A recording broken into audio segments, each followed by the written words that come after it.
we're just going to turn briefly to the camogie story that's breaking tonight. It was a fairly resounding vote in favour of choice for players. 98% of delegates at tonight's special congress voting to pass the motion to provide all players with the choice to wear skorts or shorts while playing camogie. Brian Malloy, Uachtaráin at the Camogie Association, said that we are pleased to announce that delegates have voted by an overwhelming majority in favour of giving players greater choice in their playing attire. From midnight tonight, each individual player will have the option to wear skorts or shorts, adding choice while maintaining the professionalism and uniformity of our team kits in both colour and design.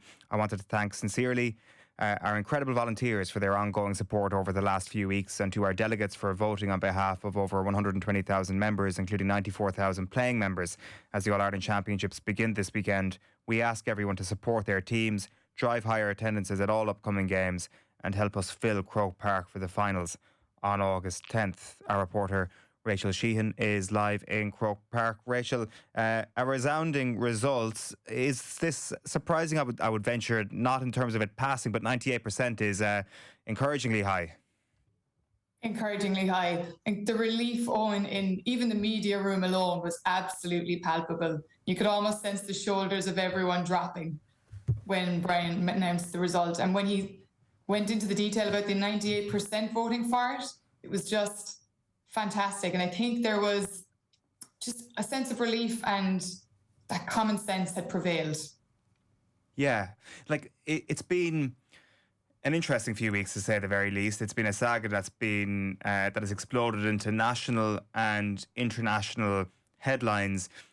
Is your belief that everybody now moves on, games get back underway, and this is sort of forgotten about? Or do you think there are deeper scars with regards to the Camogie Association, given how this has been handled, the cancellation of a few games, obviously, and a fairly turbulent 2-3 weeks?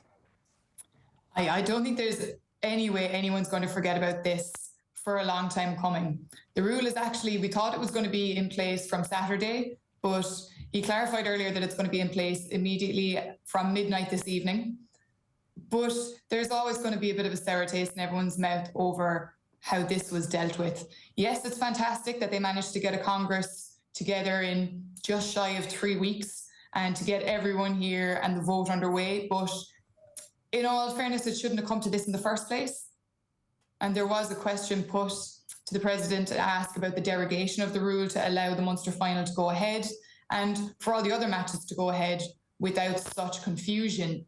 And he did stand firm in his point that it was a democratic process, and the delegates at this evening's meeting are the members of the association, and that the democratic process is there for a reason, to allow the members to have a say in how the association is run.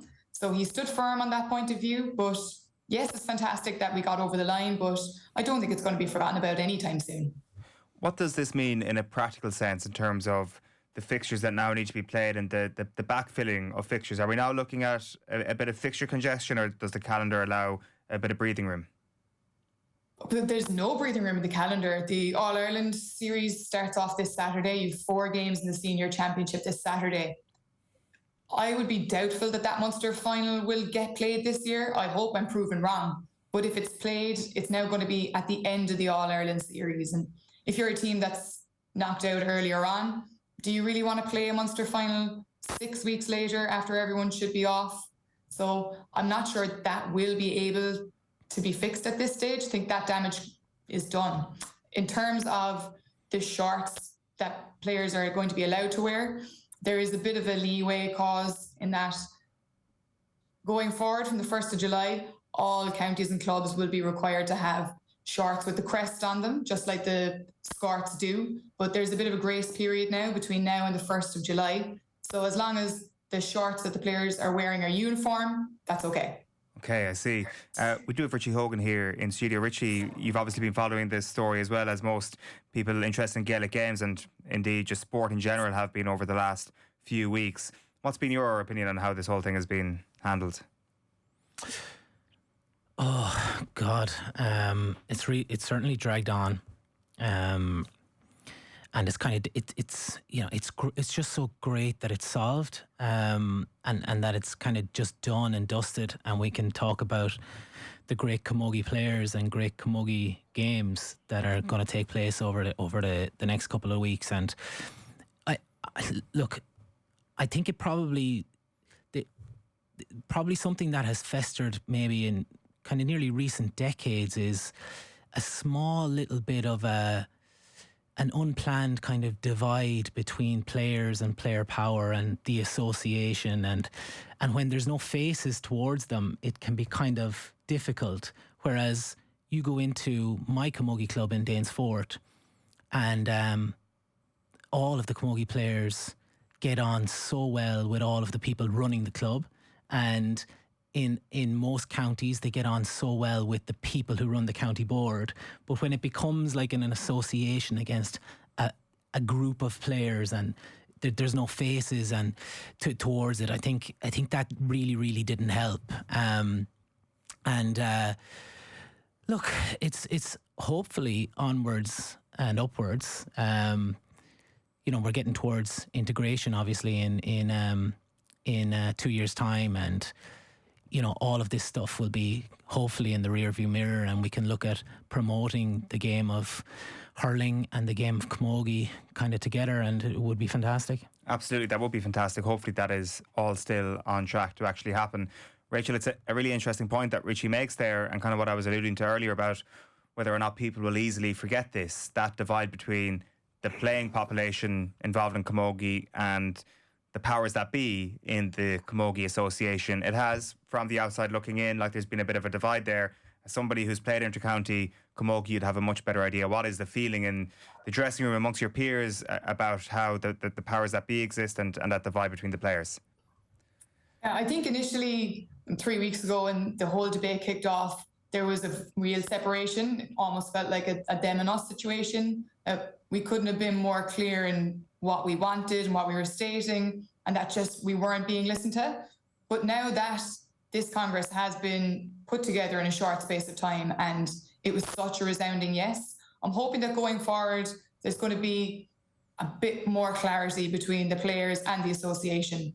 And Brian Malloy did make the point that exactly what you said there, Richie, these faceless delegates, they are just members of our own clubs and our county boards, and that they have the best interests at heart. I think what's really interesting to come out of especially this Congress was the polling of the players before the Congress. My own club sent out a poll. Clubs across the country, either through meetings, surveys or polls, got exactly what the players wanted. And that's why we have the result that we have this evening, because it reflects player sentiment. So going forward at next year's Congress, if there are any motions that should be voted on, we should be taking note what happened here. We voted and we polled the players and reason won out. So looking forward, I think definitely we've discovered that once we communication was probably one of the key words to come out of this entire debate. Once we communicate with the players, we'll do what's best for them and what's best for the game. And Brian Malloy spoke about it today. We have All-Ireland finals here in August.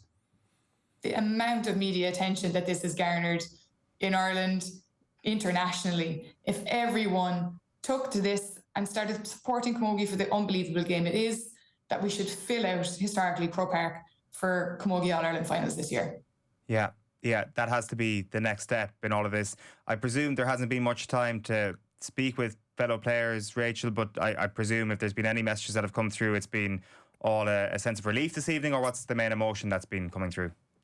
Absolute sense of relief. And even personally, the thought of never having to put on a skort again is just absolutely fantastic. I can see I've been having a little look at the corner of my eye at the group chat there, and it's absolutely hopping. Brilliant. Yeah. So, rendered to the GAA museum, potentially the scores. The thing is, it's going to be a matter of choice as well, and I'm sure there's going to be some people who will choose to continue to wear them, and that's all anybody was ever asking for in this debate. But Rachel, I know you're going to go off and hopefully grab a bit of audio over the next little while, and all of that can be seen on the Off the Ball social channels throughout this evening. Rachel, Sheehan, thanks a million. Great stuff.